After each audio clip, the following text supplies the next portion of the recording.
మా రాజధాని file cinema release అయ్యి ఈ రోజుకి సంవత్సరం పూర్తి చేసుకుంది. ఈ సందర్భంగా ఈ సినిమాకి సహకరించిన ప్రతి ఒక్కరికి, నటీనటులకి, సాంకేతిక సిబ్బందికి అందరికీ కూడా పేరు పేరున ధన్యవాదాలు తెలియజేసుకుంటున్నాను. ఈ సినిమా నిర్మించడానికి ఒక ముఖ్య ఉద్దేశం, ఒక సామాజిక స్పృహ కలిగిన ఒక పౌరుడిగా, ఒక రైతు బిడ్డగా ఆంధ్ర రాష్ట్రంలో జరుగుతున్నటువంటి దాష్టీకాల్ని 10 మందికి చూపించాలి. ఒక సోషల్ మీడియాలో మాత్రం వస్తుంది, నేషనల్ మీడియాలో లేదు. ఎక్కడ కూడా ఆ ఇబ్బంది, రైతులకు కలగజేసినటువంటి ఇబ్బందిని దేశవ్యాప్తంగా తెలియచేయాలి అంటే ఒక సినిమా మాధ్యమం మాత్రమే వీలవుతుంది అనే ఒక ఉద్దేశంతో, ఇది 29 గ్రామాల సమస్య కాదు.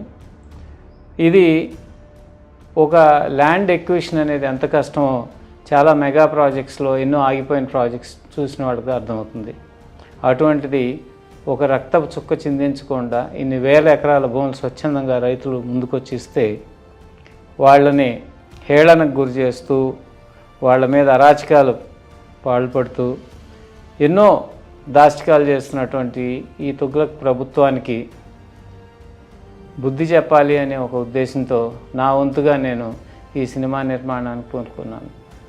అయితే ఈ సినిమా నిర్మాణం చేద్దాం అనుకున్నప్పుడు ముందుగా చంద్రబాబు నాయుడు గారి దగ్గరికి వెళ్ళి కథ చెప్పాం.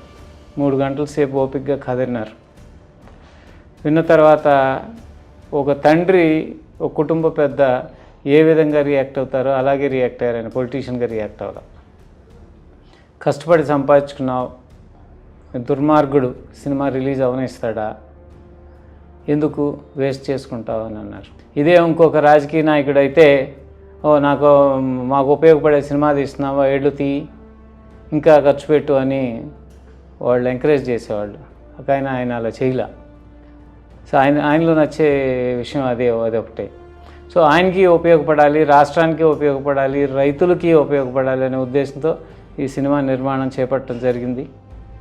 దాని ఉద్దేశం కేవలం ఏదో డబ్బులు సంపాదించుకోవాలంటే ఒక కమర్షియల్ ఫిల్మ్ చేయొచ్చు, కానీ ఒక సందేశాత్మక చిత్రం, ఒక రైతులు పడే వ్యధ, రైతులు చేసిన త్యాగం, ఇవన్నీ ఒక దుర్మార్గుడి పరిపాలన ఎలా ఉంటుందో ఇవన్నీ చూపించాలనే ఉద్దేశంతో ఈ ప్రాజెక్ట్ చేపట్టాం.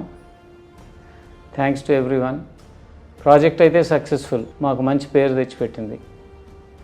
కాకపోతే సినిమా రిలీజ్ రోజు ఉదయం నుంచి మొదలైంది మాకు tension. Cinema first show, morning show start అయింది. వెంటనే కోర్టుకి వెళ్ళి స్టే తెచ్చారు. స్టే తెచ్చిన మరో నిమిషం రెవెన్యూ యంత్రాంగం మొత్తం సినిమా హాల్కి వెళ్ళిపోయారు. సినిమా హాల్లో ఉన్న వాళ్ళని బలవంతాన బయటికి తరలించి ఎంత రెసిస్టెన్స్ ఇచ్చినా సరే సినిమా చూడనివ్వం, ఆపేయాల్సిందే అన్నారు. కొన్ని సినిమా హాల్లో అయితే చాలా వాటిలో సినిమాలు కూడా అసలు స్క్రీన్ చేయనివ్వాలి. సినిమా థియేటర్స్ ఓనర్స్ని బెదిరించారు. మరుసటి రోజుకి థ్యాంక్స్ టు మా లీగల్ టీం, ఉన్న మురళీధర్, శ్రవణ్, వాళ్ళు డే అండ్ నైట్ వర్క్ చేసి స్టే వెకేట్ చేయించారు. కానీ అప్పటికి జరగాల్సిన డ్యామేజ్ జరిగిపోయింది, సినిమా ఆగిపోయిందని. అయితే కొంతమంది తెలుగుదేశం నాయకులు దీన్ని చాలా ప్రెస్టీజియస్గా తీసుకుని ఈ సినిమాని ఆడించడం జరిగింది. అయితే దురదృష్టవశాత్తు జరిగింది ఏంటంటే అప్పటికి ఎమ్మెల్యే టికెట్లు, ఎంపీ టికెట్లు ఇంకా ఖరారు కాలేదు. కాబట్టి చాలామంది బాధ్యత భుజాన్ని ఎత్తుకోలేదు. సామాన్య పౌరులు, సామాజికంగా చైతన్యం కలిగినటువంటి వాళ్ళు ఈ సినిమాని ఎలాగైనా చూడాలనే ఉద్దేశంతో చాలా చోట్ల ముసలివాళ్ళు కూడా, నాకు ఈ మధ్య ఒక చోట ఒక 90 ఏళ్ళు పెద్ద ఆయన కలిశారు. రాజధాని ఫైల్స్ ప్రొడ్యూసర్, నేను 40 ఏళ్ళ తర్వాత మొట్టమొదటిసారి ఒక థియేటర్కి వెళ్ళి సినిమా చూడటం, మీ సినిమా కోసం వెళ్ళాను, చాలా బాగా తీసావు బాబు అని. సో ఇటువంటి ఒక సంతృప్తి అయితే మిగిలింది. ఒక మంచి సందేశాత్మక చిత్రం తీసాము.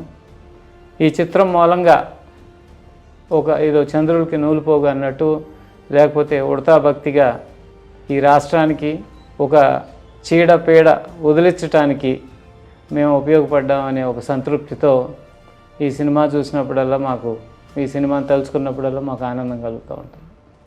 Thank you very much. ఈ సినిమాని ఆదరించిన అందరికీ మరొకసారి చేతులెత్తి నమస్కరిస్తున్నాను. Thank you.